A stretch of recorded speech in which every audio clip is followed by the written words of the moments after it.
Good? Good evening. I would like to welcome Billy Lowe with City Church, who will lead us in tonight's invocation.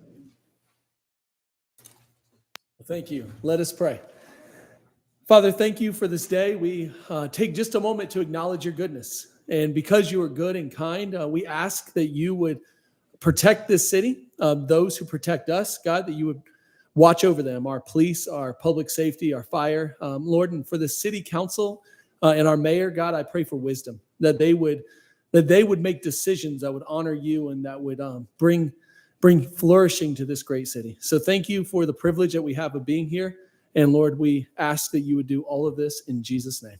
Amen. Amen. Thank you. Thank you. I would like to call the regular meeting of the Milton City Council for Monday, December 1st, 2025 to order. The city encourages you to review tonight's agenda carefully. Each citizen who chooses to participate in public comment must complete a comment card and submit it to the city clerk prior to the agenda item being called. While the Milton rules allow a speaker to turn in their comment card up until the clerk calls the agenda item, once the agenda item is called, no more comment cards can be accepted. Will the city clerk please call the roll and make general announcements? Good evening, Mayor and Council. I'll be happy to call roll for the December 1st, 2025 regular meeting. I would like to remind those in attendance to please silence all cell phones at this time. As the mayor mentioned, if you would like to make a public comment, you are required to complete a public comment card prior to that agenda item being called. All speakers will identify themselves with name, address, and/or organization before beginning their comment. If you are representing an organization, a notarized affidavit is required stating you have the authority to speak on behalf of that organization. Please review the agenda, and if you would like to make a public comment, please bring your cards to me now. Demonstration of any sort within the chamber is prohibited. Please refrain from any applause, cheering, booing, outburst, or dialogue with any person speaking. Anyone in violation may be asked to leave.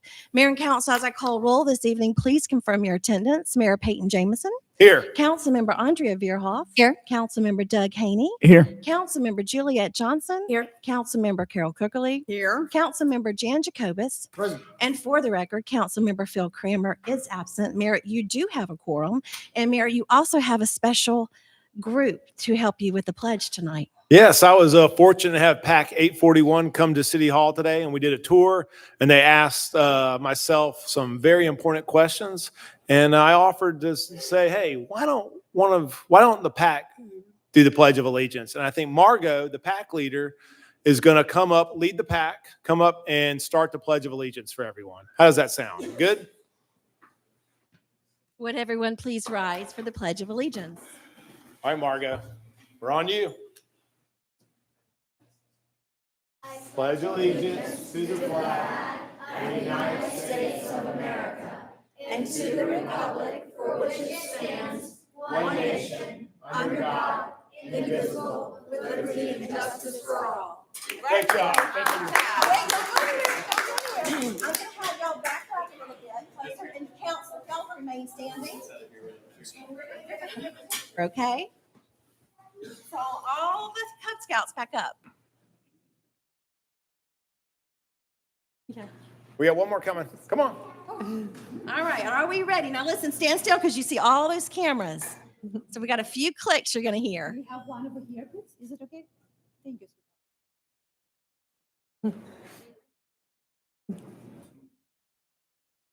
Oh, thank you. Awesome. Thanks, y'all. Thanks, guys.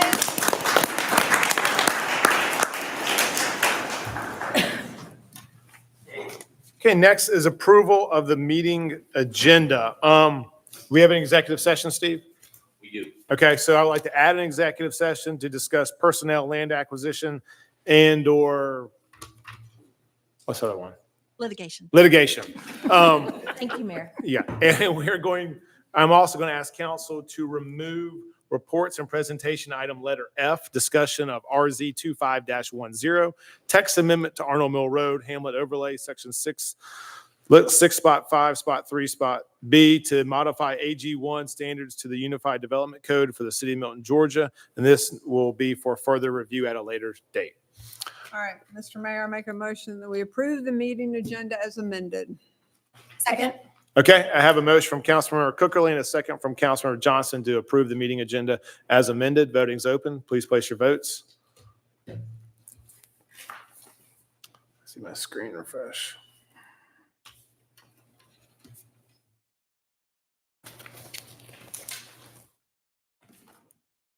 Mayor, give me just one moment, please. You're good. Can we just flip the voting screen?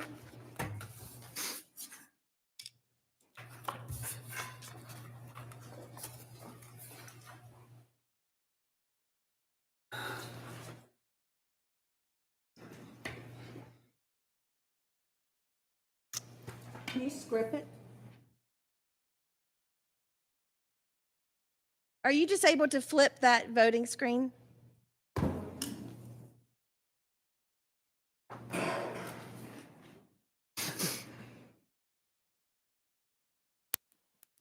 Thank you, Mayor. I'm just doing that for the tube.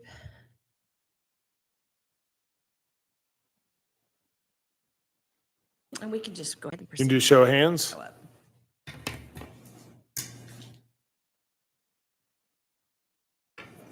Okay.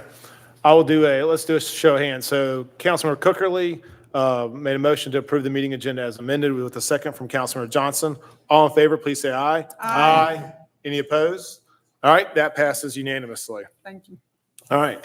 We will now go on to public comment, general public comment. Are there any general public comments? There are, Mayor. Okay. General public comment is a time for citizens to share information with the mayor and the city council and to provide input and opinions on any matter that is not scheduled for its own public hearing during today's meeting. Councilman Cookerly, want some water? You good? I've Okay. got some. Thank you. Please remember, this is not a time to engage the mayor or members of the city council in conversation. When your name is called, please come forward and speak into the microphone stating your name, address, and organization for the record. If you will now call the first public comment. Mayor, I invite Scott Reese to the podium, please. And just as a reminder, general public comment is 5 minutes.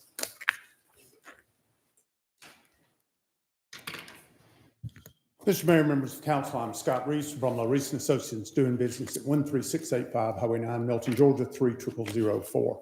Here tonight to add a few comments into your discussion later tonight about revising the building setbacks in AG1 zoning. I think my company was the first one that developed a subdivision plan after the revision of the width of AG1 lots. So in the past, the minimum was 100 feet. Lots were typically 100 to 120 feet wide and 400 feet plus deep. New configuration of 150 foot of width dictated that most of the lots came in at 300 feet. That's a 100-foot reduction in the depth of the lot. It really became apparent as we were preparing site plans for the subdivision, the 36-lot subdivision we're doing up on Freemanville Road. That reduced depth and the exponential increase in house sizes became very clear that having a larger front yard setback than a rear yard setback did not really work for today's lots. So I just want you to carefully consider all of the ramifications. The pressure on development is not going to decrease. If anything, it's going to increase. And trying to think of the adjoining properties that it allows us to provide more protection for them to reduce the front and increase the rear. Structure setback. My understanding is the proposal is for interior lots on private streets or at least interior streets. It does not affect any of the frontages along the existing main thoroughfares, Freemanville Road, Birmingham Highway, Hopewell Road. Those are protected with a rural view shed, and those are not in question. Inside these neighborhoods, the reduction on the front, I think, is negligible at the most. Just as I walked in, I did a quick step. So from the front of the dais to the last row of seats behind you is roughly 50 feet. And I think that is more than adequate for an interior side and allowing us to protect that rear yard and save those trees. I think there are many benefits and very few negatives associated with that. The magic number is kind of up to you guys, but I think within reason, reducing the front down to 50 feet, which would be the distance from the curb to the front of the house on a 40-foot setback, and increasing the rear up to 70 feet, and increasing that pool setback from 10 to whatever number you come up with. The benefits will be across the board, not only on the aesthetics, the protection of the neighbors, but also in your stormwater management, which, as the Clean Water Act grows more and more teeth, I think that's really going to be a benefit that you're going to see. Thank you for your time, and I'm sure you will consider all the aspects on this proposal. Thank you. Thank you. Will you please Mayor. call the next speaker? I invite Tom Gauger to the podium, please.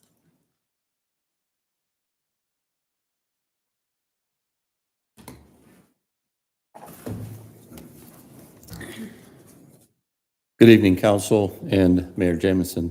Thank you for your time and attention to this matter. My name is Tom Gauger. I'm here with my wife, Kim. We live at 14700 Taylor Valley Way in the Taylor Glen subdivision. I'm here tonight to share concerns and support to the UDC as proposed in RZ 25-08. That happens to be agenda item 7D tonight, which refers to changing the setback requirements in certain circumstances.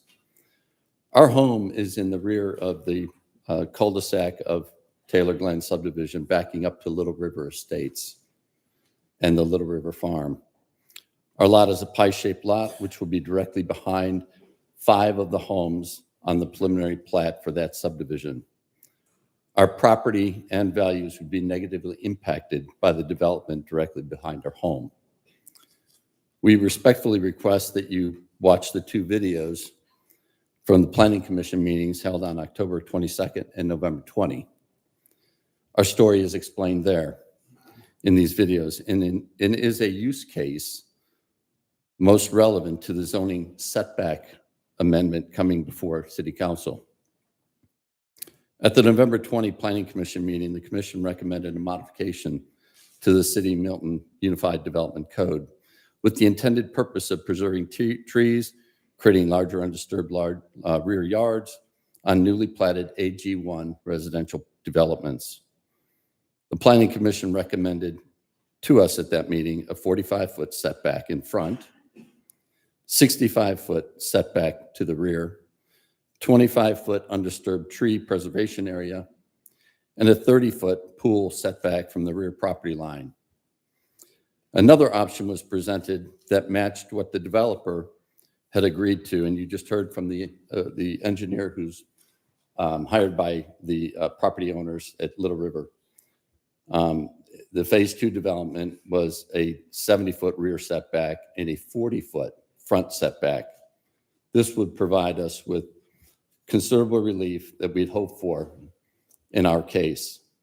On November 19th, one day before the 20th, the meeting on the 20th, we met with city officials, and we were told the developer had agreed to certain setback protections, pushing the homes forward to 40 foot from the street, establish a 70-foot setback from the rear property line that would preclude any structures with roofs being constructed there, create a natural area to include 30-foot tree protection zone, undisturbed setbacks where no clearing or construction is allowed, pool setbacks moved from 10 foot from the property line to 35 foot from the property line behind the undisturbed 30-foot setback.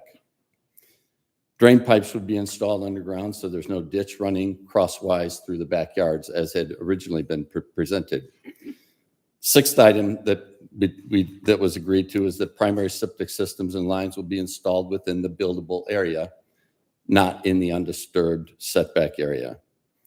Secondary septic systems can't be installed in the undisturbed area, and land is only to be cleared if the primary septic system fails. Homes would be limited to not to exceed 5,000 square foot footprint. And a full hydrology study would be completed on the drainage and detention stormwater pond prior to any land disturbance permits being issued. The proposal to flip the setbacks would allow the city, in our opinion, the flexibility to address special circumstances such as this. The land behind our home is not the same subdivision, but a different subdivision.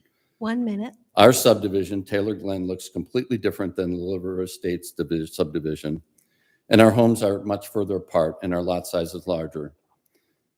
The lots in Taylor Glen back up to Little River are actually 2 to 3 times larger than the required 1 acre in AG1 to protect the water view shed and environment. Little River Estates developers are now constructing much larger homes on smaller lots, and home buyers want more garages, pools, outdoor recreation, etc. They must also adhere to the Fulton County septic requirements of installing 2 septic fields or having the ability to install 2. The land includes a large floodplain and slopes down 90 feet to the river, and it's hard to even imagine how this will be developed with hydrology and tree canopy requirements. We believe our situation is a perfect example of why this zoning development should be an option for the city developers and existing expired. residents. Thank In other you. words, the city is outgrowing the original AG1 requirements, and zoning should be amended to address the realities that we now face in the city. Thank you. Thank you. Thank you. May I Please, next speaker. invite Mark Sanfratello?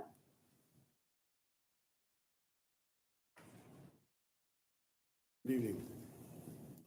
Mayor Jameson, members of the City Council.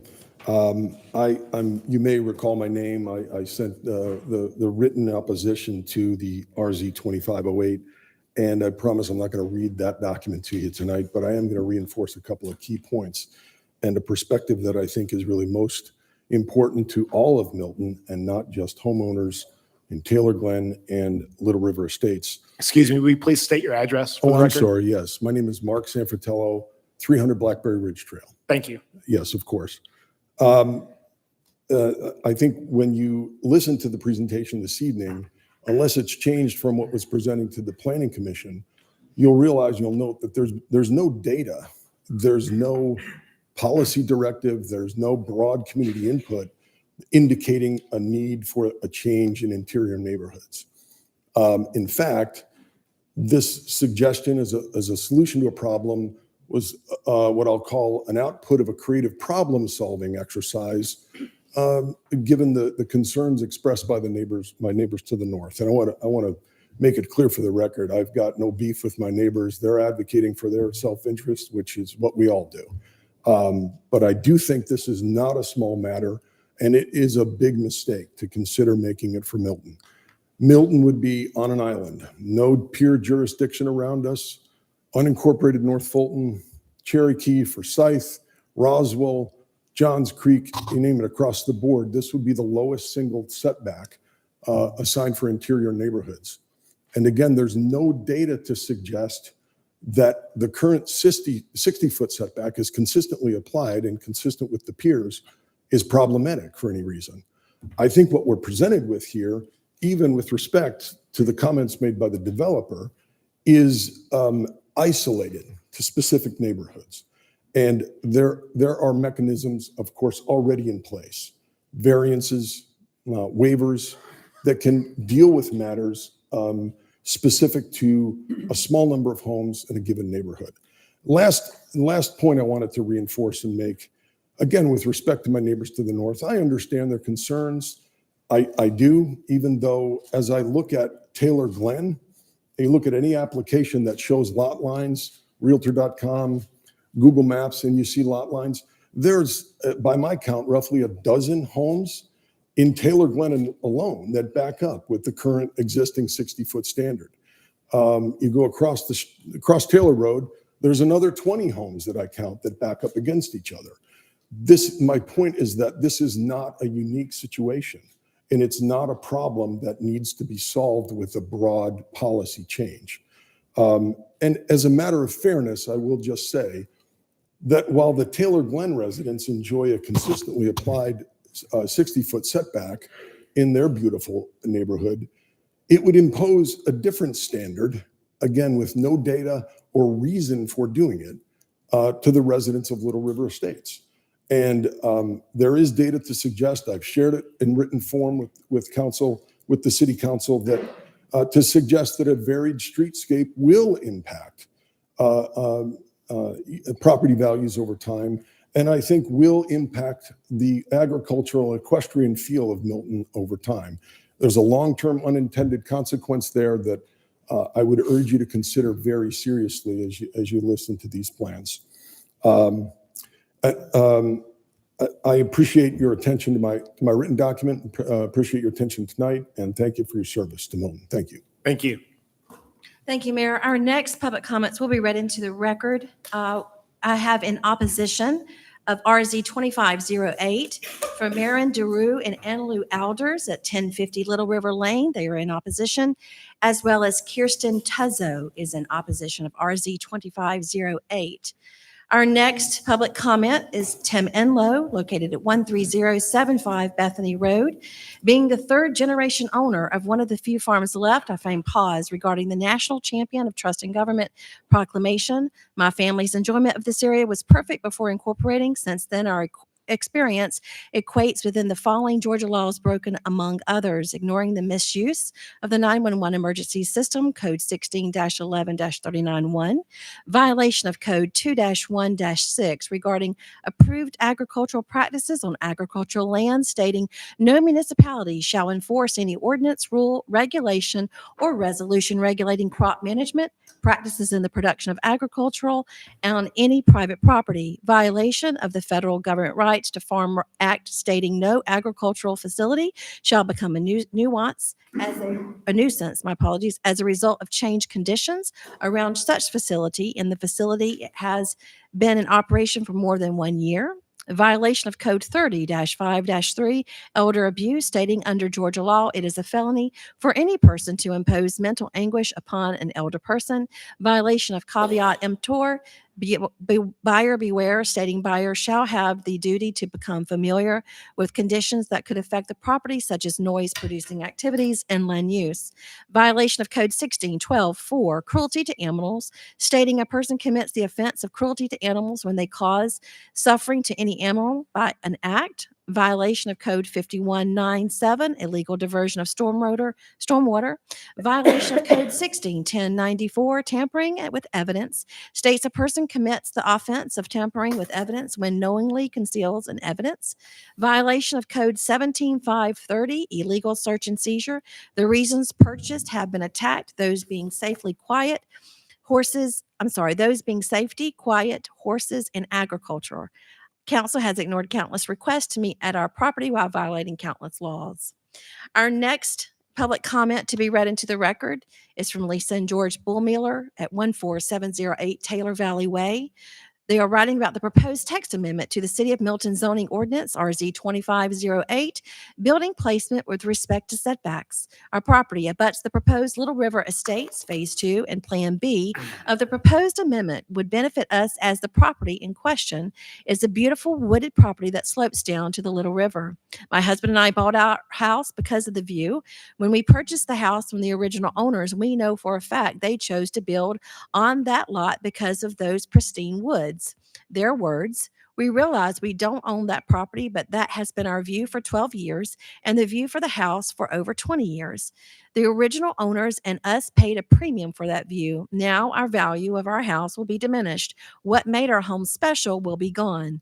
This zoning measure has become necessary to protect those who own property that borders undeveloped land, especially wooded and near rivers. Plan B is the best option since it leaves 30 foot of preservation of trees instead of the 15 foot in Plan A, a commodity the city should be trying to save. Does this solve our problem? No, but it at least softens a sharp contrast to what is going to happen behind us. I would think there are many more areas where similar development would occur, and we believe where homes have been back to undeveloped land for decades, they should receive some sort of significant undisturbed buffer, and Plan B does this.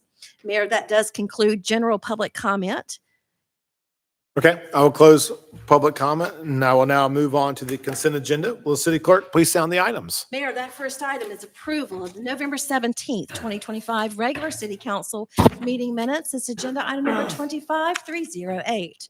Our next item is approval of an order form agreement and addendum number 1 with Policy Confluence, Inc. It's doing business as Polco to conduct Milton's next iteration of the National Community Survey.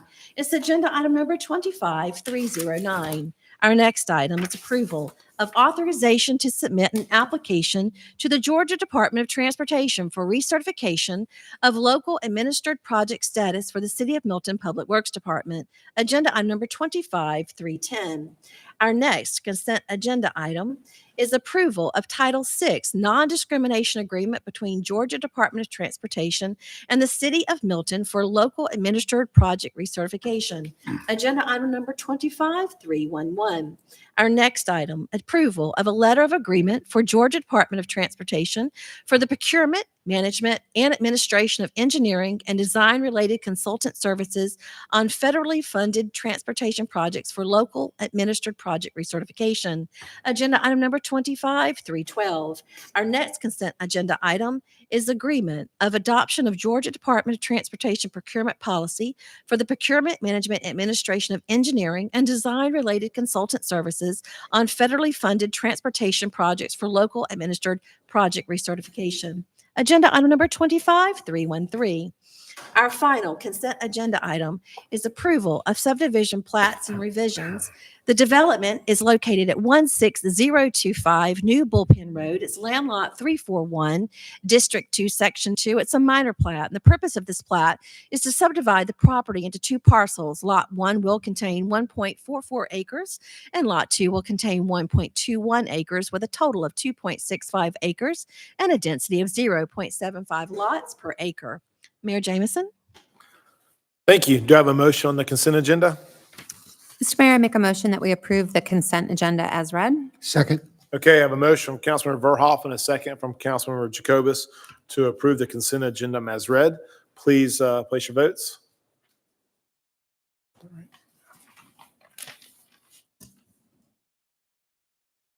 Okay, that motion passes unanimously. We will now move on to reports and presentation. Will the city clerk please say on the first item?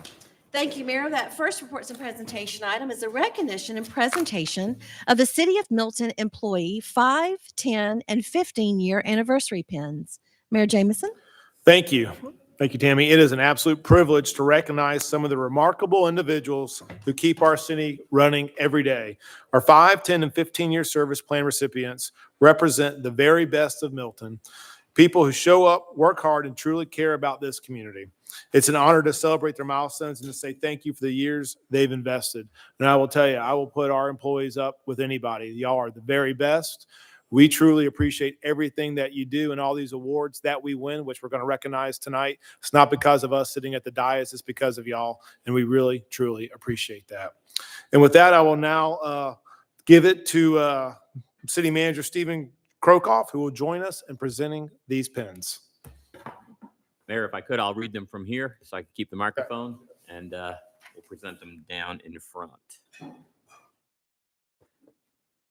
As I call your name, please come forward to receive your pin from the mayor. We ask that you all remain up front of the dais until all the recipients have been recognized so we can take a group photo. We'll start with the 5-year service award recipients. 5 years of service means that they've survived the learning curve, the many emails, and the occasional Monday morning crisis. And they're still smiling, at least they appear to be. I'm getting older, I can't see that far. We are proud to acknowledge their continued dedication and contributions over the past 5 years. Our first recipient is Greg Patello.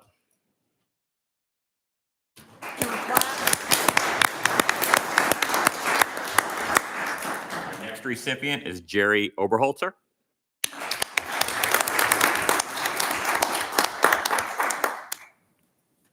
Our next recipient is Kelly Wagner.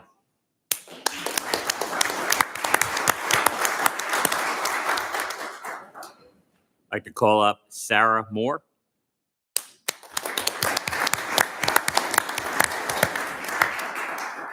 Tracy Wilds.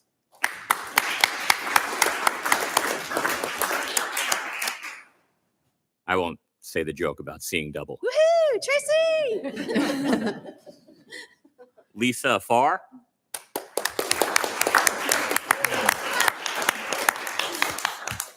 Roberto Sanchez with the fire department.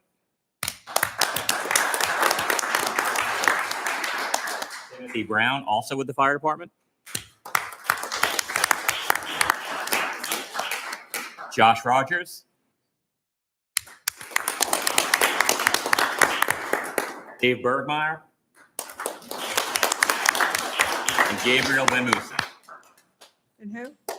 Chief Ben Musa, who unfortunately is on the other side of the country right now. Oh, okay. Mayor, we're Yay. gonna keep going. We're gonna roll right into the 10-year awards. Oh, Up. my goodness. So next, we recognize our 10-year service award recipients. A decade of service is no small thing. 10 years means they've weathered the changes, the challenges, and probably means more meetings than any human should reasonably endure. Proud to acknowledge their continued dedication and contribution over the past 10 years. Our first up is Luke Haydick.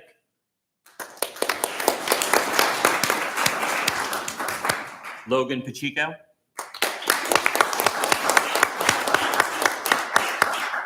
Chris Williams.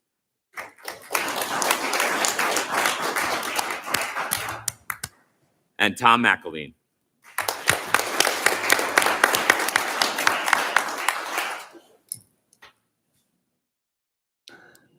And finally, we will recognize our 15-year service award recipients, the true veterans of the city. These employees have spent 15 years keeping Milton running smoothly, and if patience were an Olympic sport, they'd all have won gold medals by now. We're proud to acknowledge their continued dedication and contribution. First up is Chris Ward.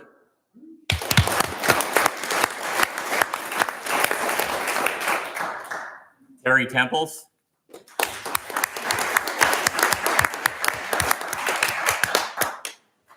Dave Frizzle. He's not here, so he doesn't know. And Christopher Thorne. All right, Mayor, now it is time for the group photo. I'm sorry? Okay. That's, Sana will do the honors.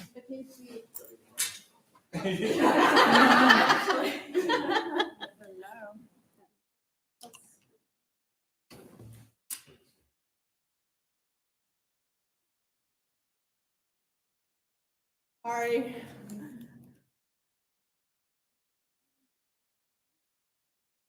Thank you. Thank y'all. Appreciate it.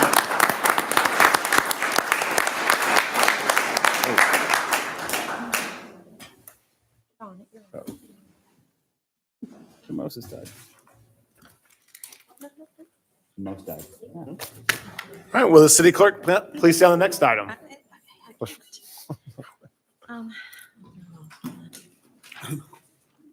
Mayor, that next item is presentation of the city being named a national champion for trust in government. Okay. Our communications director, Mr. Greg There it goes. Botello. I'm Okay. sorry. Very good. Now start working out. Hello. There's up there. And thank you for letting me. I have the honor to actually share some good news, which we had shared publicly, but it's really something that I think, to put it in context, I think it's important. We'll let people slip on out. But we are a national champion, the city of Milton, and that's no small feat, and that's something that worth not only recognizing but also understanding. So just to put this in context, there's the POCO's Best in Governance Awards. POCO's an organization that basically formed with ICMA and some other folks, and they created this award to, quote, described as the nation's only awards program honoring communities for both resident experience and measurable outcomes. So that's important because this is based off of what the people that matter, how they feel, which the people that matter are citizens, not just our citizens, but citizens across the country. And it uses in measurable outcomes. Again, this is not just, we serve 43,000 citizens. It's not just the 5 or 6 who might be the loudest. It's like everyone who's here, and it also represents comparable across government, hundreds and hundreds of governments nationwide. So because the way this works for folks may not know is that the primary basis of this is kind of nationwide surveys where citizens across the country answer the exact same questions. How do you feel about your public safety? How do you feel about your government services? All those sort of things. And then they'll be able to compare that way. And it's scientifically significant and all that stuff. So there are a few different dimensions of that, benchmark tools. But luckily, people in Milton we measured up pretty well.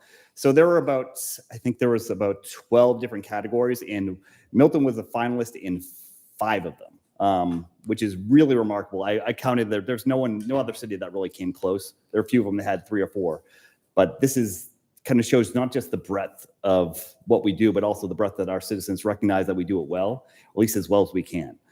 So one of them is community designs. We talk about intentional design and zoning and all those sort of things, which is hard work. It's not always perfect. Not everyone's going to be always happy, but we were recognized as one of the 5 finalists, along with these places, people from governments from all across the country. You'll also, in terms of economy, the quality of the economy and the how people feel about that. We're also one of the excellence finalists for that. Public safety. I know we take a lot of great pride, and we say that our police officers and firefighters are the best. Well, this kind of speaks to that. Excellence means in one of the, basically in terms of these hundreds and hundreds of governments, our ratings were among the top 5 nationwide, which is really impressive. And I'm going to touch on this first. There was 2 different categories for trust in government. One is excellence, which is overall, so just the top. And the other one is trust in government transformation, so the most improvement over the last few years. Both of those are significant. Only one city got nominated in both those categories, and that's Milton. That speaks a lot about not only where we are, but how far we've come in the past. This is really the past 3 or 4 years that we are different. I tell people, when I got to speak to our new employees the other day, I tell them that things like this actually show that what we say we're different, we say we're unique. It really speaks to that. And thankfully, we have the most important part. We have a great council. We also have a great supportive community that makes it happen. So out of that, we were awarded a winner, a national champion in trust in government. This was announced at the ICMA conference, which is International City County Management Association, which is the big conference. So this is not just a piddling award, and nothing against publications where some editor gives you a distinction. This is based off of real science and real measurements. And we're very proud of this. And according to Polk, I like one of this quote is that trust is the bedrock of the relationship between residents and their local governments. And I think the fact that we're nominated in both these categories and that we won in this transformation category represents that we're doing something right. I'm not saying it's perfect, but we are doing something right. But we also wanted to put this in context a little bit. So how and why we earned this honor, I was able to get some quotes from our city manager, who's going to, I think, speak shortly. This award represents the trust and confidence our residents place in us, which is the foundation for everything we do. Because without trust, what do you have? It reflects years of steady, intentional work by our entire organization under the leadership of our mayor and city council. And then from our mayor, trust is built through consistency and collaboration. And this recognition shows that Milton continues to set a national example of how local government and community can work hand in hand. Same time, what does this mean? Just to put this in context again, this is national confirmation again. That's, well, we can't get complacent, but our approach to governments relative to other hundreds of governments nationwide has been well received. That our policies and engagement strategies relative to other places are fairly effective. Not that we can always do more, and drives home that we're really intentional about what we promised to actually delivering on that. And this also helps when we're talking about future grants, partnerships, that sort of thing. We can point to this, and it really will serve as a basis for a lot of good things. And then what's next? Looking ahead. So the gist of this, and I think we all realize this, and everyone here, is that we cannot be complacent. And this is a nice little honor, but it is not the end of the road. So we want to continue to have strong, meaningful, effective public engagement.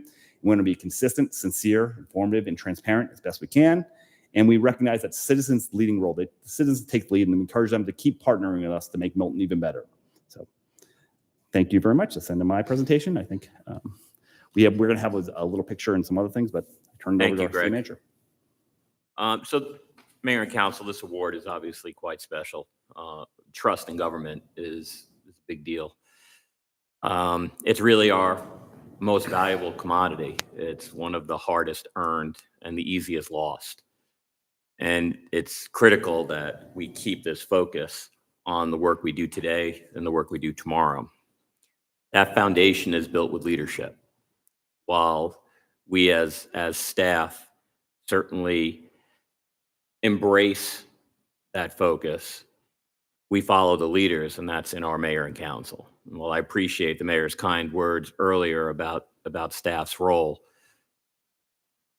You lead by example and insist that all the work we do is in full transparency and the interests of gaining and keeping the trust of our citizens. And I truly believe that is why we've won this award and why we remain successful. So thank you, Mayor and Council, and congratulations on the award.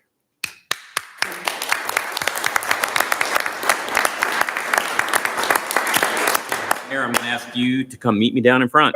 And while the council, if you wouldn't mind standing behind your seats, and I'm going to ask the remaining Team Milton members to come on up for this picture. And the Dias Team Milton members.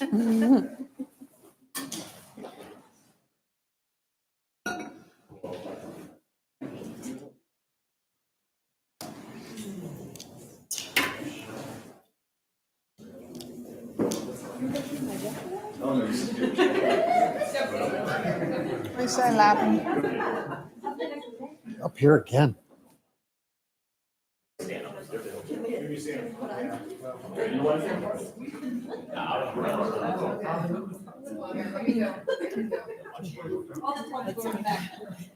Yes, maybe one more step back so we can fit more people behind you.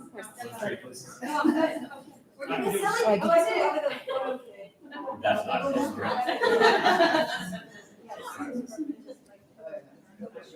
Bernadette, we can't see Tom, you. Tom, you can sit You right need here to in the scooch middle. in. Yeah, there's room in the middle. Let Tom get back here. He can be seen. There you go. There he is. Tall and back.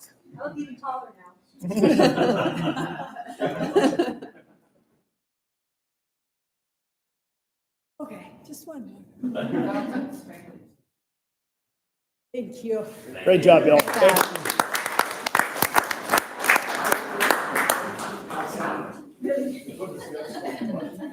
We have one back there somewhere. That's right. We are, but we're gonna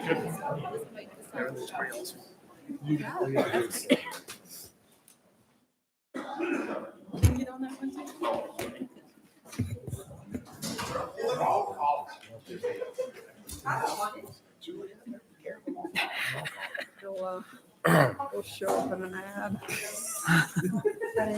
No. Do not need to get sick. No.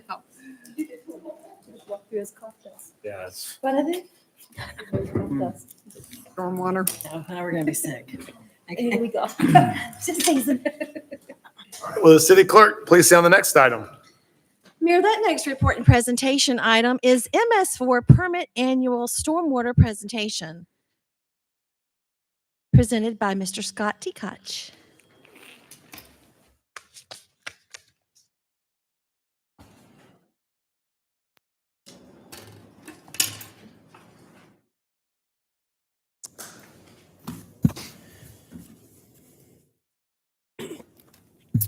Good evening, Mayor and City Council. I'm Scott Koch. I'm your city engineer, and I'm here this evening to provide you with the annual update to the National Pollution Discharge Elimination System, or NPDS, Municipal Separate Storm Sewer MS4 permit. I will provide an overview of the regulatory requirements of the permit, what's in it, how staff is meeting the requirements of the permit, as well as a stormwater management program plan.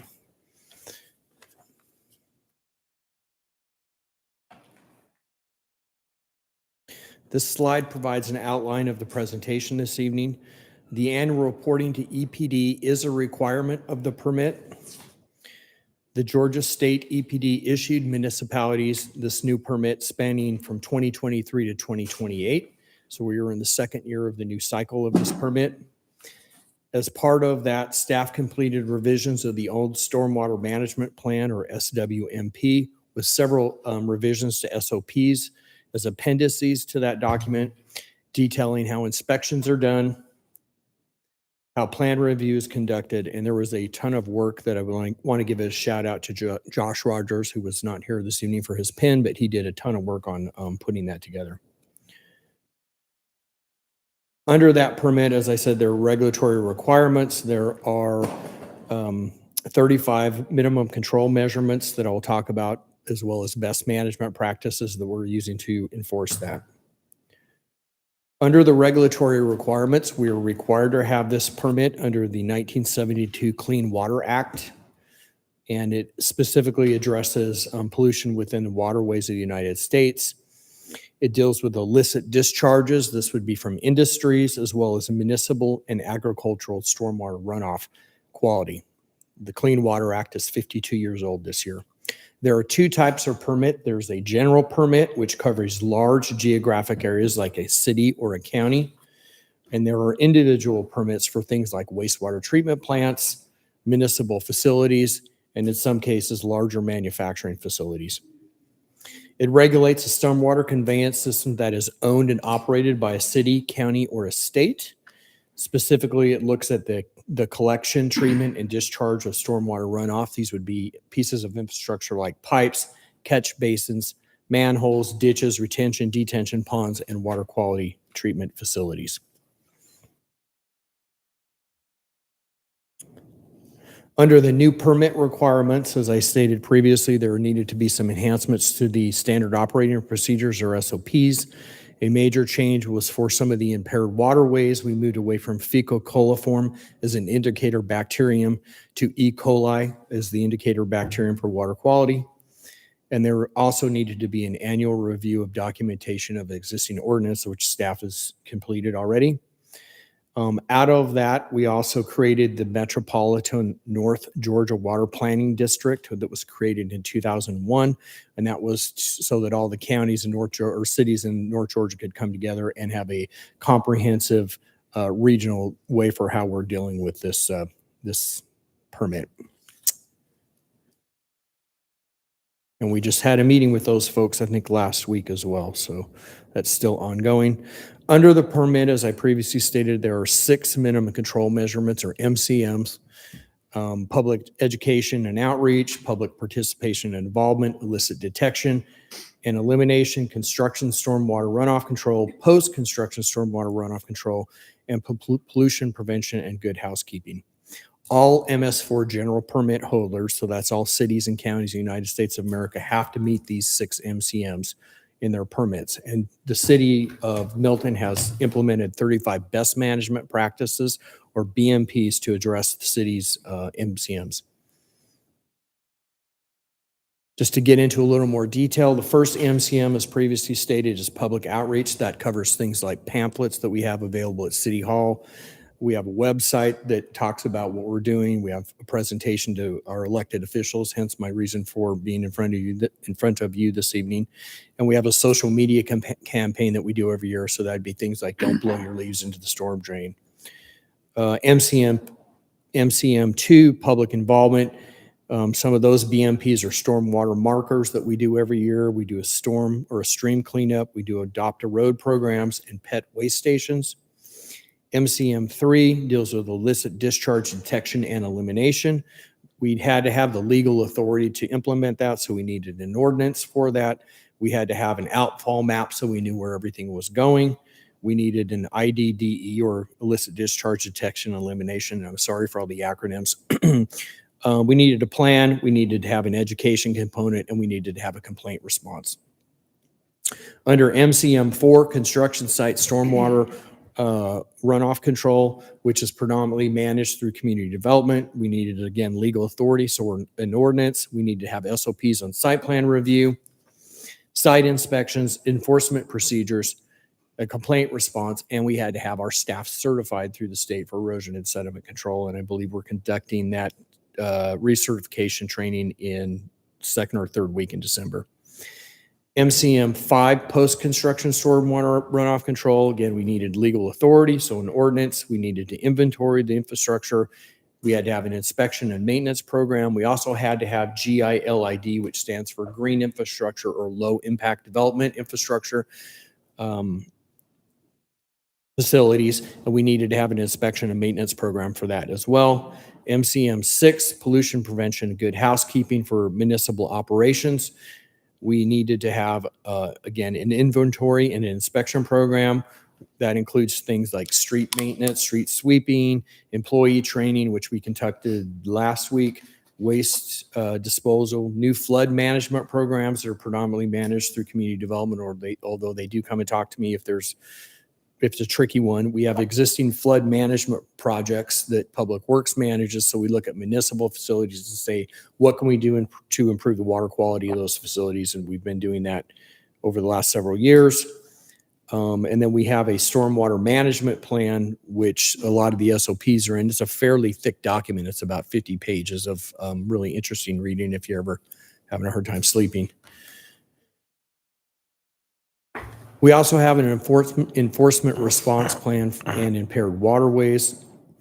That really deals with how we are managed the illicit discharge detection and elimination system, soil erosion and sediment control, commercial on-site stormwater systems, as well as debris and waste control. We have an ordinance that deals with that. On the impaired waters, the Little River Arnold Mill Road, we have an MOU, Memorandum of Understanding, with Fulton County, and they do that habitat and biological testing. And what that would be is they would actually go out and look at macroinvertebrate, that's water insect populations, fish samples, water quality testing, stream reach assessment calculations, and stream velocity profiles. Recent testing of Cooper Sandy Creek indicates that the habitat and biological health of that stream is improving. Specifically, there's a water quality parameter called TSS, or total suspended solids. It's just dirt in the water column. And we monitor that because if you have too much dirt in the water column, the fish can't breathe, the insects don't get enough oxygen, they die.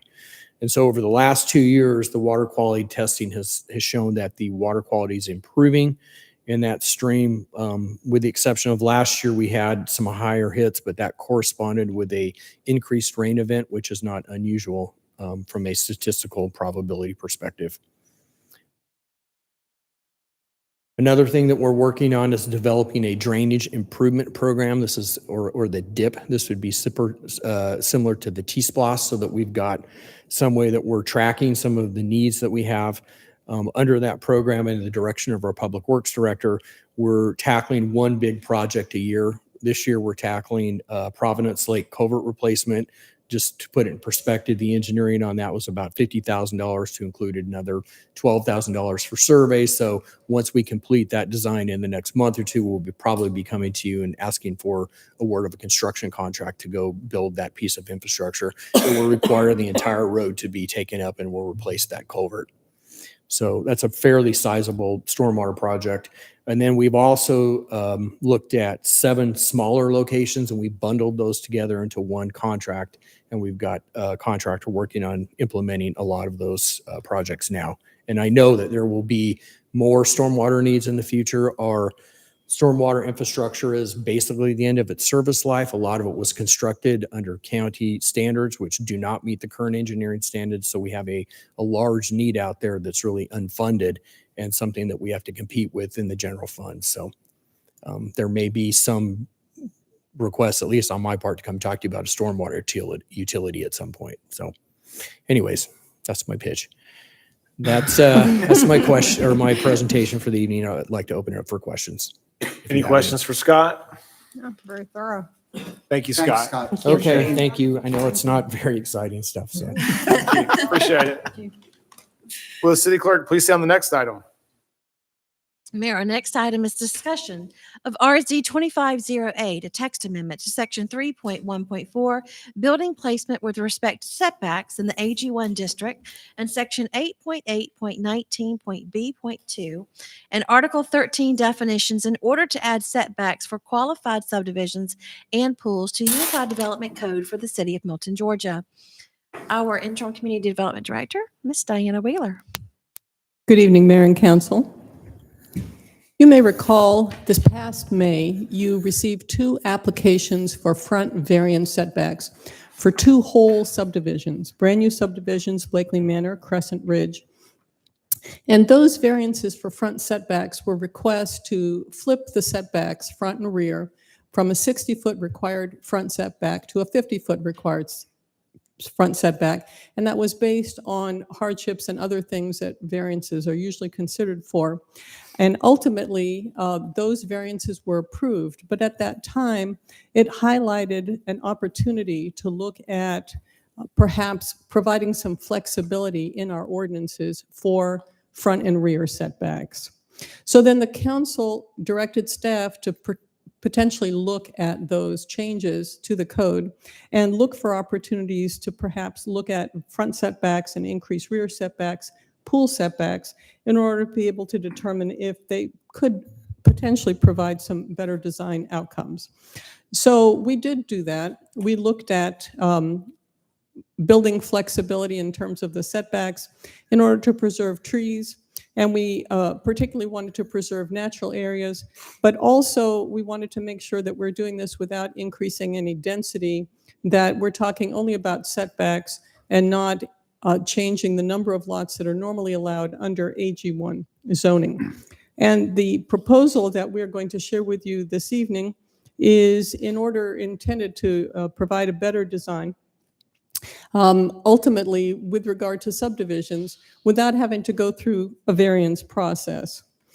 And so what we have is a proposal to add language for qualified subdivisions within our Unified Development Code that says that where we have residential lots of less than 3 acres in size that are platted after January of next year and do not provide for pass-through access, that there would be some flexibility. And by pass-through access, we mean in subdivisions that are basically have one main entrance into and out of that subdivision. The number of lots, of course, would not exceed what is currently allowed, so there would be no increase in density. We're only talking about the placement of the building on the lot, not how the lots are configured. So we have 3 options that we looked at. The first is the existing, which provides a front building setback of 60 feet and a rear setback of 50 feet, and then there is a 10-foot setback for the pool. That's what the code currently calls for. Option A is essentially what the variances this past May approved for those 2 subdivisions, flipping those setbacks to the front setback being 50 feet, the rear setback being 60 feet, the pool 20 feet from the property line, and then that created an opportunity for a 15-foot area that would be a tree preservation natural area. We reached out to the development community and found that they would also support a more reduced front setback of 40 feet, which would then create a larger rear setback of 70 feet. The pool moves up to 35 feet, and the tree natural area protection zone would be that last 30 feet. So what is a tree protection natural area? It's a preservation of existing condition. If the existing condition, which in most cases often is a wooded backyard, then that last area between neighbors along the rear property line would be preserved in its existing condition. You could still add a fence, but you couldn't have detention, grading, or any other improvements within that area. And so when we looked at it in terms of what the text amendment would look like for option A, in the code, the existing language would still remain 60-foot front setback, 40-foot, 50-foot rear setback. But in a qualified subdivision, there would be the flexibility of having a 50-foot, in other words, a reduction of 10 feet on the front, an increase of 10 feet on the back. Again, with the definition of qualified subdivision for residential lots less than 3 acres, where there is a 50-foot front yard setback, 60-foot rear setback, the first 15 feet contiguous to the rear property line is preserved as a natural area. Swimming pools, when there's a 50-foot front setback, would be set back 20 feet from the rear property line. Option B would look like this, where the standard is 60 feet, there would be a flexibility for a 40-foot front setback, 70-foot rear setback, and again, there would be a 30-foot contiguous tree preservation area to the rear of the property. Swimming pools, when there's a 40-foot front setback, would have to meet a 35-foot rear setback from the rear property line. So the Planning Commission reviewed this application and proposal at their November 20th meeting, and they considered comments from residents in the Taylor Road area. Coincidentally, we happen to have a proposal for a new subdivision, Little River Estates, but it's phase 2 of a project, and there were neighbors, as you've heard this evening, some that supported a larger backyard, some that supported a larger front yard. The larger backyard would help preserve a space between neighbors that back up to each other. The larger front yard preserves the aesthetic of the existing subdivision in Little River. So there were both positions that were considered. The Planning Commission deliberated at length, and ultimately they recommended a compromise solution. And this is their proposal: a 45-foot front setback, 65-foot rear setback, 25-foot pool, and then the tree preservation area would be 20 feet. The criteria and some of the benefits for having the setback flexibility would allow for better placement of home on the site, fewer variances, greater tree preservation. There would be benefits to adjacent properties when they're back up to subdivisions, adjacent subdivisions, and increase opportunity for less intrusive septic system placement. And so those are some of the criteria that would be identified in looking at the appropriate setbacks for new subdivisions. That leaves you with 4 options now. We have existing, option A, the Planning Commission recommendation, and option B. So obviously, a great variety of options presented to you for consideration. In terms of a visual comparison, we looked at 2 subdivision streets. What does 60-foot look like in comparison to 40-foot? Those are the 2 extremes on the option scale. You see on the left, the Kingsley Estates, there's a 40-foot front setback. Preserve at North Valley, 60-foot front setback. But I will note that these 2 setbacks, while pointed out to you graphically, are taken from an aerial perspective, and we normally don't experience subdivisions from an aerial perspective. We usually experience and understand how a neighborhood feels as a pedestrian or in a car. And so if you look at Kingsley Estates on the left and Little River Estates on the right, we've got Kingsley Estates, which has 40 and 50-foot front setbacks, and then Little River, which has 60-foot front setbacks. What happens when you're on the ground, your experience is mitigated by the fact that you don't get to look down on it, and there's topography that plays into your visual perspective. There are other aspects, there's landscaping and other things that affects your perspective. So from the ground perspective, the difference is not quite as marked as from an aerial perspective. So the questions to consider this evening that we have to look at is, now that we've explored setback flexibility, should the UDC be amended to allow reduced setback options? That's the first question, because you have to decide if it makes sense to consider doing this. The second is, should the reduced setbacks be allowed by right with criteria or by administrative approval, which would be a process that would allow staff to make some decisions, present them to the Planning Commission through the regular planning process, get feedback there, and have a public input as part of that process. And also, should new phases of an existing subdivision be treated differently than new one-phase subdivisions? Is that precedent of an existing subdivision something that should weigh into the discussion? So these are the questions for you to consider that we would certainly appreciate the feedback on, knowing how to proceed. It's also important to remember that the Planning Commission, while they heard a lot of commentary about a specific situation, this ultimately is a citywide decision that you all have to consider from a citywide perspective. So regardless of how it may apply to a specific situation, it needs to make sense from a citywide perspective. So I open up the questions to you for your consideration, and thank you for your input. Thank you. Questions for Diana? Really quick, one of the questions I have is, as part of the proposal, the tree protection area, that's going to be part of all Ag 1 zoning? Yes, if you accept any of the other than what the standard setback, the proposal is to include a tree protection area. Again, it's not an undisturbed buffer. So that was my second question. It's not an undisturbed buffer. What's the difference? The difference is an undisturbed buffer can't be touched in any way. This will allow a fence. People can use their backyard. They just can't take down the trees if they exist. Not every yard has trees in the backyard. And in an undisturbed buffer, a lot of times what that means is that if there aren't trees, people have to plant trees. It has to be revegetated. But in this case, we're only looking to maintain existing conditions. So as of today, developer or anyone can clear up to the property line, correct?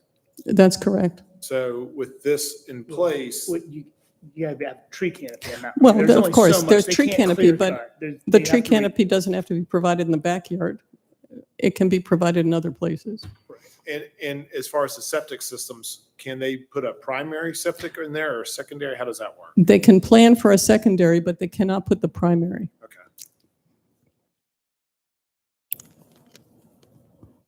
So generally speaking, I'm open to the flexibility.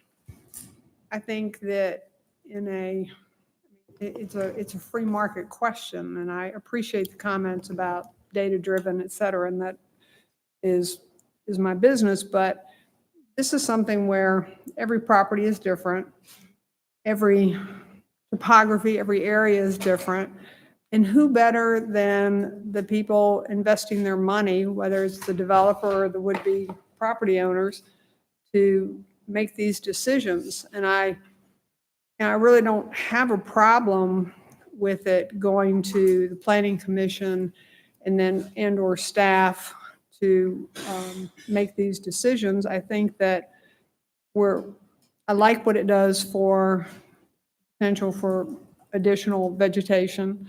I like the opportunity maybe kids might have for a volleyball court or whatever in the backyard. So I don't see a downside, except you mentioned that the Planning Commission belabored over this for a long period of time, and the best I can see is that it was about 5 feet here or there. So it might take them a very long time on any of these cases. So perhaps it is a joint venture with staff.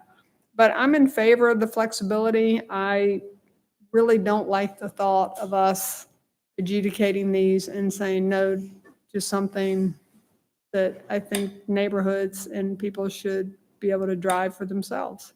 I do think it's important to note, Planning Commission approved it, but there were only 4 people there, and it was approved 3-1.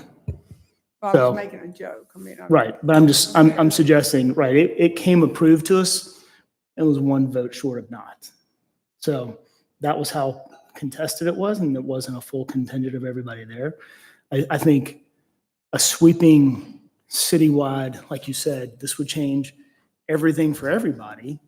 How many of these have we actually had come in front of DRB and BZA where they've wanted this exact request?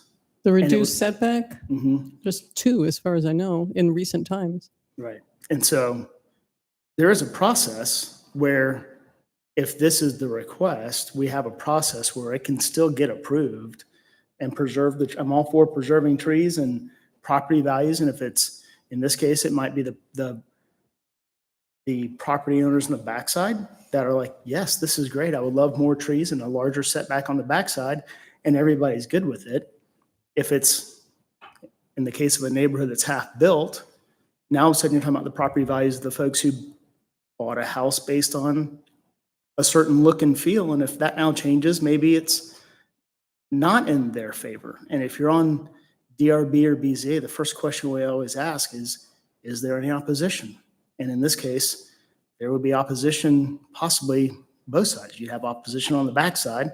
The opposition on the backside would be opposing what is already by right with AG1, and the opposition to the shorter front side would be opposition to changing it and giving them the variance, and therefore it probably wouldn't pass. So I don't know. I just think a sweeping, we're going to change AG1 for the entire city may be a bit much when we can handle it on a one-off basis. I think when you drive and walk through a neighborhood, I disagree with Scott on this, in that when you walk in a neighborhood that's got a 40-foot setback versus 60-foot, you really feel the difference, I believe. And I think making a blanket change for the entire city is a mistake, personally. I'd rather see us use a variance if it's really, truly warranted. But for the most part, I think part of what enhances the look throughout most of our city is the fact that we have this setback. And I think taking it up to the extreme, the 20 feet, even the 45, I don't agree with.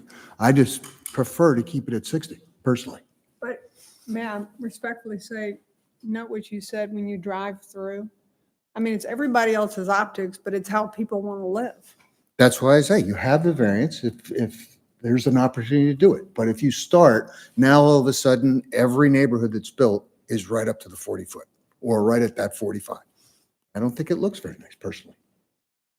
And if there's, Carol, you know, I think what Carol's suggesting is, and I don't disagree with this, if it's a brand new neighborhood and you're never invited in there, you're never going to know that it's designed that I way, get that. right? But And so I'm very concerned about what it's going to do throughout the city, not what it's going to do for one particular neighborhood someplace. Why did the proposal limit it to only to no pass-throughs? Why was that a caveat? I was just curious about that. Specifically for what Councilmember Haney just said, that if you're not going to go in that subdivision, you'll never see it. And if you are going to go in that subdivision and you choose to buy in that subdivision, it's because you're fine with the way it looks and feels in that neighborhood. It's not for main arterial roadways. It's not the aesthetic that is seen from the general public. It's specific just to the folks who live in that neighborhood. So I was just curious, so are we saying the general aesthetic in Milton is we want them further from the road that is that, or is it? No, the general aesthetic in Milton is essentially established. New subdivisions can be like what they are, similarly to what you see in Crabapple, right? We don't have 60-foot front setbacks in Crabapple, but that's an aesthetic that appeals to a certain, lifestyle, and people choose to go for that. It's not the same aesthetic necessarily as what you might see on a 3-acre parcel. It's still valuable and important to the city. It's just different. And is it like, as building patterns change now that people are trying to fit more on these 1-acre lots, whether it's an accessory structure in the back, a pool house, a pool? I mean, is that part of the reason why we're having this issue? I think that's really the biggest reason why this issue is happening. Certainly increasing the lot width requirement, making the lots shallower, it started the whole thing. But with most people dedicating their recreational outdoor use of their property to their rear yard, the front yard becomes sort of ornamental. A 60-foot front yard on a 1-acre lot is a dedication to ornamental, just the aesthetics. 20% of the lot is set aside that people can't build on or can't do anything with. Most people don't use their front yards for recreational purposes. So just for aesthetic purposes, 20% of a property is a lot. Now, it's not, it doesn't create inflexibility when you have 3 acres, but when there's only 1 acre, it becomes problematic because you only have 80% of the lot to work with on a 1 acre lot, trying to put as much stuff into the backyard as everybody else gets on maybe larger pieces of property.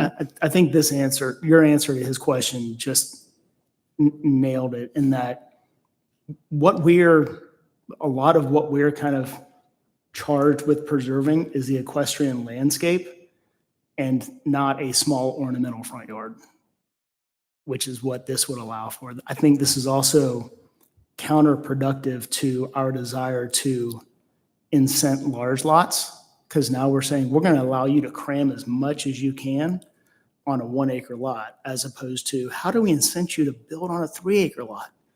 Let's do less homes. I don't think so, because you still have pervious versus impervious surface requirements. I mean, if the marketplace wants a larger backyard, I see, look. as But if the marketplace wants apartments in District 2, we're not going to do that either. So like at some point, no, we got to keep it the way it is. Okay, right? but you're making a leap between an internal neighborhood and an equestrian property. I don't think it is the burden of an internal neighborhood to try to uphold some faux ideology of an equestrian property. I mean, there's no relationship. It's an internal neighborhood that just by sheer topography alone, how in the world are you going to be able to tell whether there's a 15-foot difference or a 20-foot? If it's well planted, you might not even be able to tell. I mean, I'm trying to get my mind around why we wouldn't lessen the burden on people's desires to live as they want to live. Typically, people want more backyard for their kids, for potentially a pool, or an outbuilding or whatever. And creating this barrier to that because other people might want to drive, well, that was for dramatic impact. Because people want to drive through and it might not look so good. Well, who's it not looking good So to? Carol, The people who let's don't own it. take that a next step further, because this is where everything becomes a slippery slope. So let's say we approve this. What happens when the next developer comes and says, listen, it's just a closed neighborhood. You're never going to drive through there anyway. I want to put one house on each half acre. What is so wrong with it? Do that. But right now you can't do this. It's AG1. Like at what Doug, point we do you can- stop we can doing play that? game forever. We're talking about a particular thing of a modicum of space so that people can have a larger backyard. And I don't know if Mr. Reese is right or not about upcoming water issues and this and that and other regulations, but generally speaking, what is wrong turning it over to the staff for administrative decision or to planning commission and looking at these things? You said earlier, the quote, that if part of a neighborhood is built out, then other people are concerned it's going to lower their property values. There's no reason to think that. This is, I mean. But if they show up in opposition to DRB or BZA, it's probably going to get rejected. That's why I think leaving it on a one-off basis, go get a variance. If that's how you need to do it, then go get a variance. But to just blanket do it for everybody, and I don't know if you read the document that was put together. What other jurisdictions have anything like this put together in the metro Milton area, anywhere surrounding Milton? Nobody. Well, This would be the most lenient. We stake in the ground, AG1, large lots, and we're going to have the most lenient AG1 building requirements? Doesn't that seem counterintuitive? No, this is such a minor thing in the grand scheme of things. Very minor, I don't know that it is. extremely minor. I mean, to go to Doug's point, by the way, I like the tree protection area. I think that's great, right? But to Doug's point earlier, you kind of did, when I asked the question, you kind of answered it in a way to where I was kind of going with Doug here. Is like, obviously we keep putting in these rules and these regulations, and the homes keep getting bigger and bigger, which is fine, and they want all this other stuff.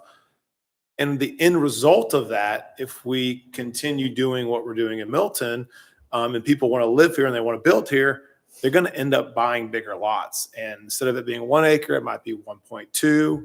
The market, to Councilmember Cookley's point, is going to dictate what's going to happen. And if people are going to want A, B, C, and D with all this stuff, well, the developer is going to need to shift their strategy and probably have larger lots. I really don't have a huge issue one way or the other. I really would like to maybe take a deeper dive into the setbacks and what's the pros and the cons when you're interior subdivision. The question I think we have is because is in the middle of one neighborhood being built today, and I think you gave us 3 decision items, and one of those decision items is, if we approve this, does it subject, like Little River Estates, are they subject to the new requirements or the old requirements? Is that one of the decision points? Yes, and generally not specific to that, but in general, if it's a phased, if it's a phase 2 as opposed to just a brand new standalone subdivision, should it be treated differently? Can we go to those 3 questions you asked us? So, I don't know if we're going to be able to make a decision tonight, or obviously we're not voting. I'm not sure we're past one yet. Yeah, no, we aren't. I know. By right.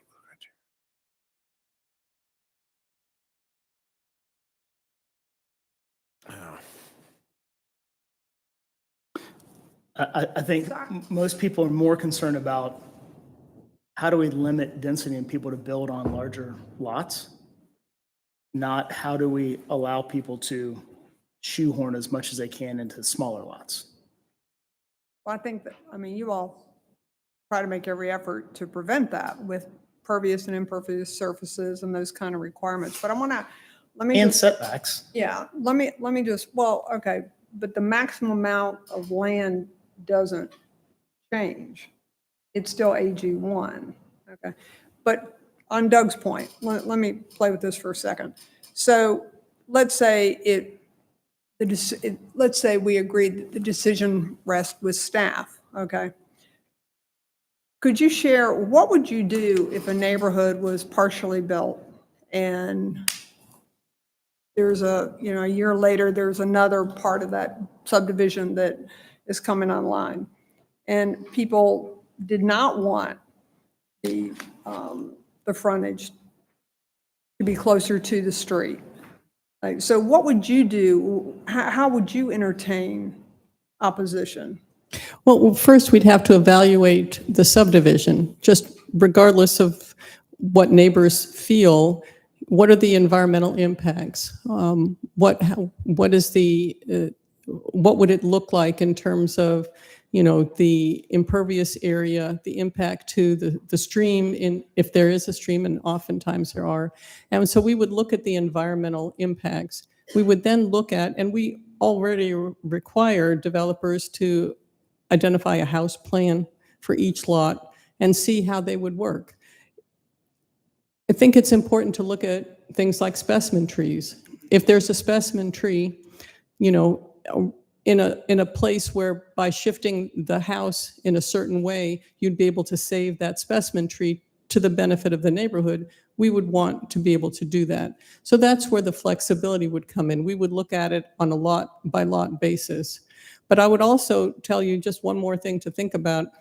This isn't so much about how it impacts developers. Developers will build the house and the swimming pool, and then they leave.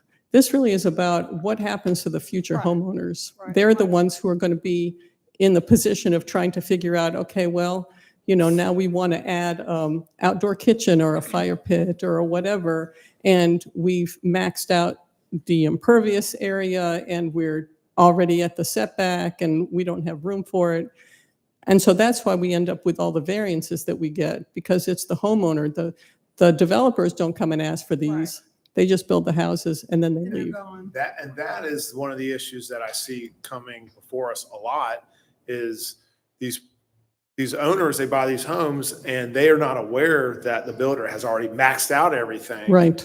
And then they know, oh, I can't put a pool in. I can't do anything. I can't add a driveway, and they have to go get these variances. And so I think there's something to that we need to really strongly consider how to prevent that from happening in the future. Maybe we can't. That's starting to happen more and more now. I think that there needs to be some education when they buy of what the limitations are. So one last question.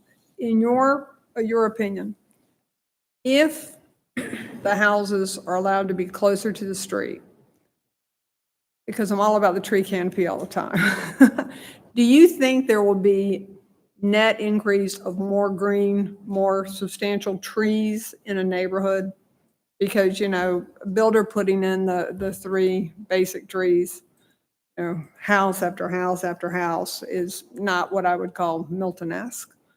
That's true. And builders usually want to sell a home, or at least that's the precedent, where the front yard is grass. It's all lawn. So the trees necessarily come down. Also, the trees are kind of in the way of development with the equipment and everything. Even if they save the trees in the front, a lot of them would probably die because of the impact of all of that equipment and everything.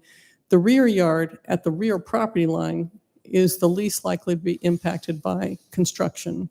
So, if all of the activity occurs near the street, there's a greater chance of tree preservation in the rear yard. It'll be left alone at the property line in the back. That's right. There's more likely to have more trees preserved in the rear yard. If we were to do a gimme and give this opportunity, can we require a certain amount of vegetation, a substantial vegetation in the back? Certainly. In the buffer? Absolutely. I mean, we could write it in that if it doesn't have existing vegetation, that it needs to be planted to a certain extent. That would be very appealing to me. We can still do that without giving a blanket approval to the city on changing AG1 structurally. That can still be done on a one-off basis, going to BZA and DRB. That's why we have them in place. Counselor, do you consider this structurally changing AG1? Thanks for being here.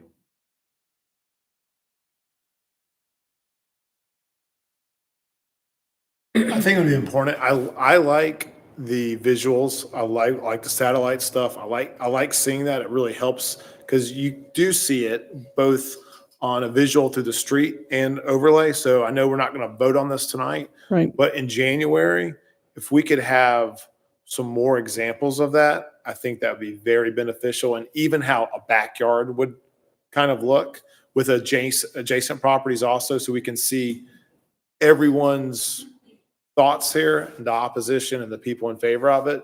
Because, Councilmember Haney and Councilmember Cookerly and everyone here, like, we want to be very thorough in this, because if you change it today, it's hard to, it's like once you do it, you don't really take it back. And I want to make sure we have all the facts there. So. Very good. And I'd love to know, maybe from Sander or somebody else, what a recommended in the space allowed at different intervals, what that buffer could look like, what kind of vegetation and things that are actually good for the environment instead of just screening.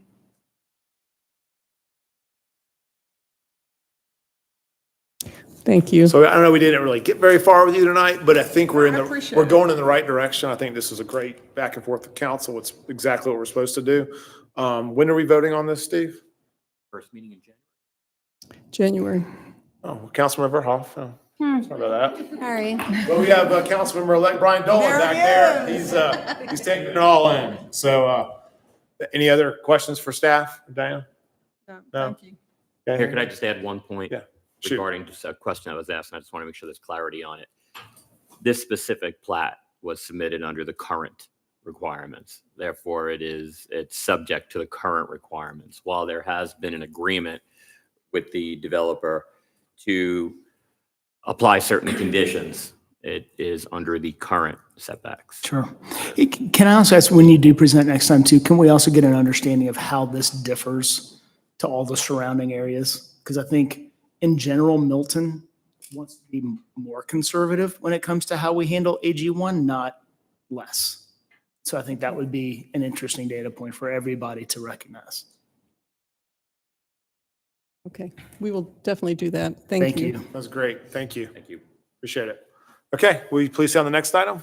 Mayor, that next item is discussion of RZ 2509, a text amendment to section 9.2.5.e to create sign standards for the Arnold Mill Road Hamlet Overlay District to the Unified Development Code for the City of Milton, Georgia. Robin McDonald. Good evening, Mayor and City Council.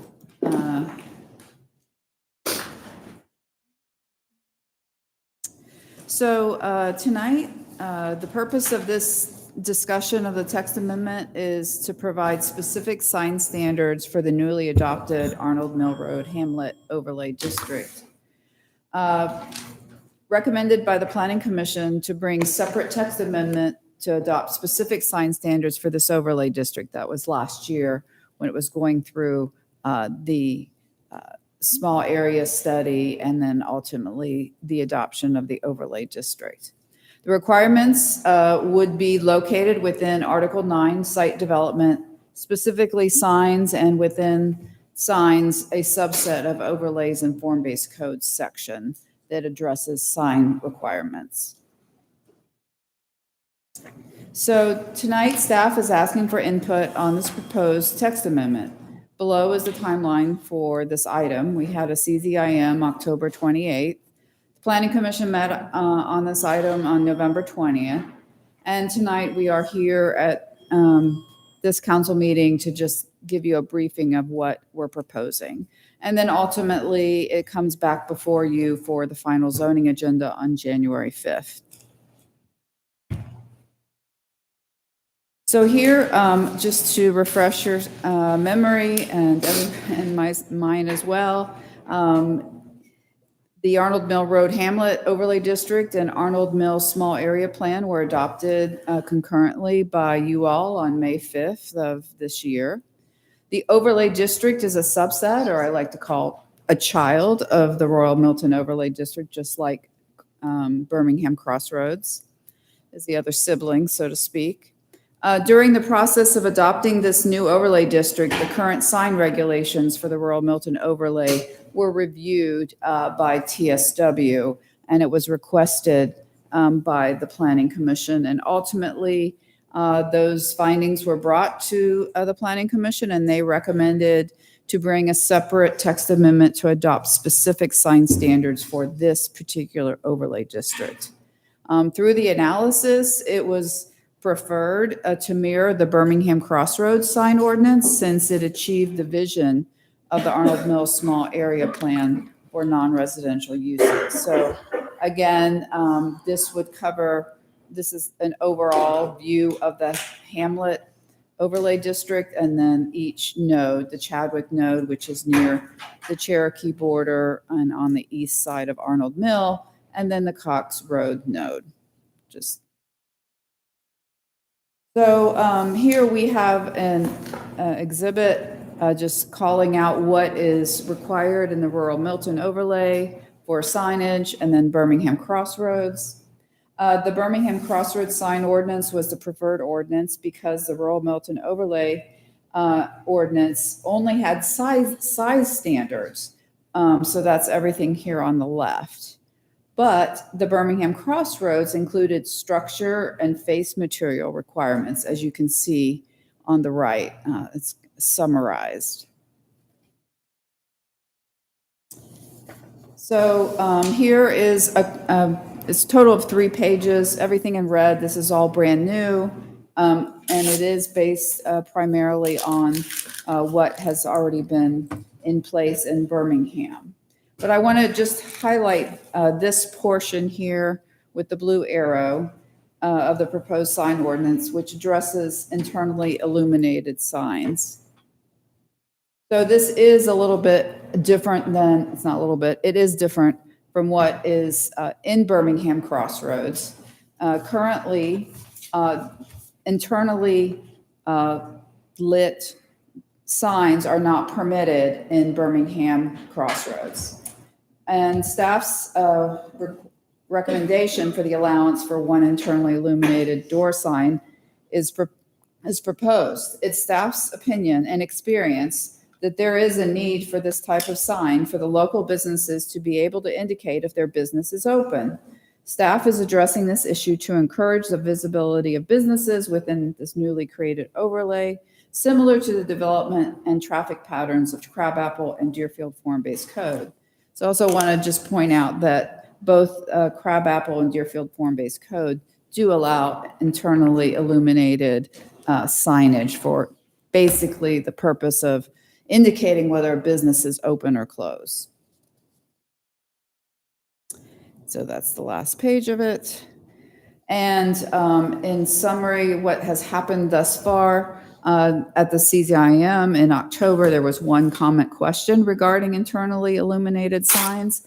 But at the Planning Commission meeting on November 20th, they unanimously recommended approval of the text amendment as proposed. So we are here, or I am here to answer any questions or comments about this proposal. Any questions to Robin? No, you answered my question about the LED lighting. If we have it in Crabapple and Deerfield, I think Arnold Mill would be fine. Yeah. Council okay with that? All right, Yeah. cool. All right. Thank Okay. you. Appreciate it. Thank you. Okay, City Clerk, please on the next item. Mayor, the next item is the discussion of the RZ 2511 text amendments to Section 8.2 use tables and create new Section 8.8.20 for accessory food trucks in limited situations to the Unified Development Code for the City of Milton, Georgia. Diana Wheeler.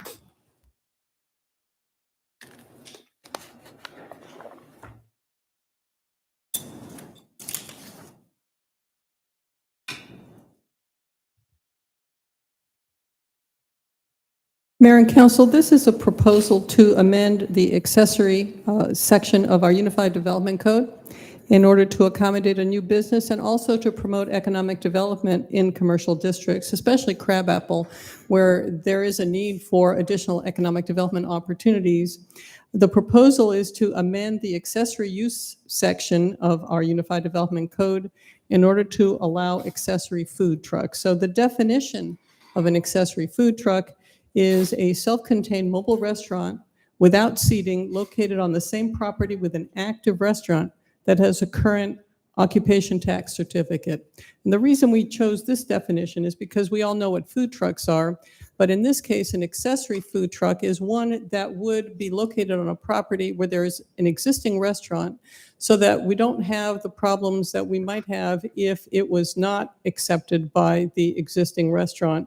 That competitive aspect of unfair sort of practices where one restaurant has, in a brick and mortar situation, different requirements than one that is in a mobile restaurant.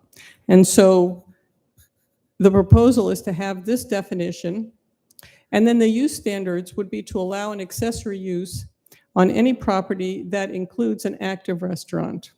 So the restaurant that exists would have to be would have to be okay with the accessory use on their property. So in other words, it would not be a competitor. No additional parking would be required. They can be located anywhere on the property except in front of the primary building unless they have permission, in a location that blocks visibility or access, within 50 feet of a residential dwelling, and they would have to be licensed, would have to have an administrative permit, business license, health department approval, anything else that was required of a regular mobile restaurant. Signage, they would only get one sandwich board sign. They can only operate between the hours of 7 a.m. and 10 p.m. daily. Now, we'll tell you at their November 20th meeting, the Planning Commission recommended a couple of additional considerations, such as creating criteria for emissions and how waste is handled and things like that, which of course we would include as well. But this is something for your consideration, and to make you aware of it, it's coming up before you in January. So just wanted to see if you had any feedback to the concept of having an accessory food truck in limited situations where an existing restaurant exists and they are acceptable. They accept that having an accessory food truck on their property as part of the arrangement. I just have one question. So you said no additional parking would be required. That's If correct. that food truck takes up Up to three parking spaces. 3 parking spaces, then do they have to have 3 additional parking spaces somewhere to make up for that, or how does that work? No, they would just be short 3 parking spaces. Okay. I just thought of, sorry, go for it. Go. Do we have anybody with this in mind? Because I'm trying to think of, Yes, we do. okay, I'm trying to Yes. think of establishments that serve breakfast and lunch that are standalone that.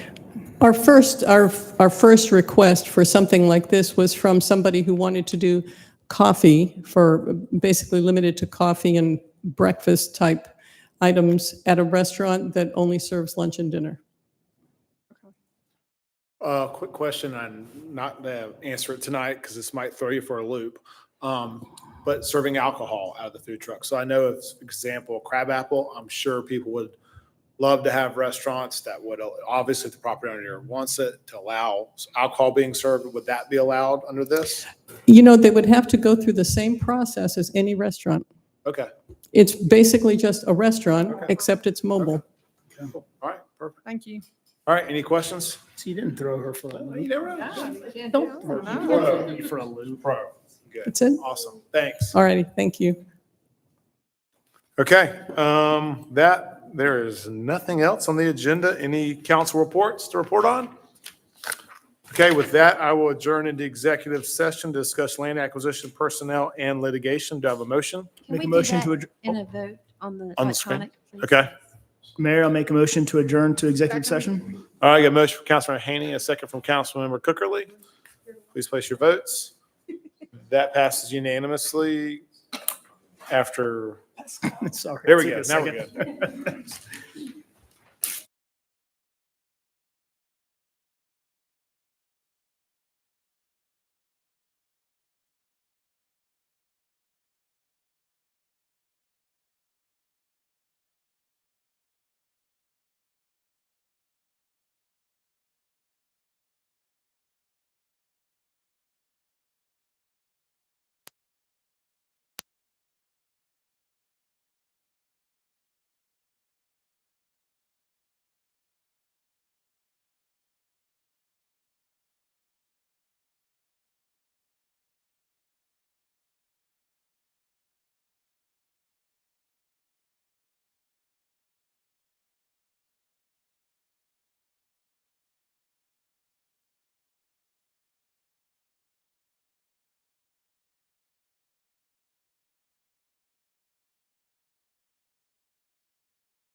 All right, Haney, and that was Johnson. All in favor? Aye. That was unanimous. Can I get a motion to adjourn? Motion to adjourn.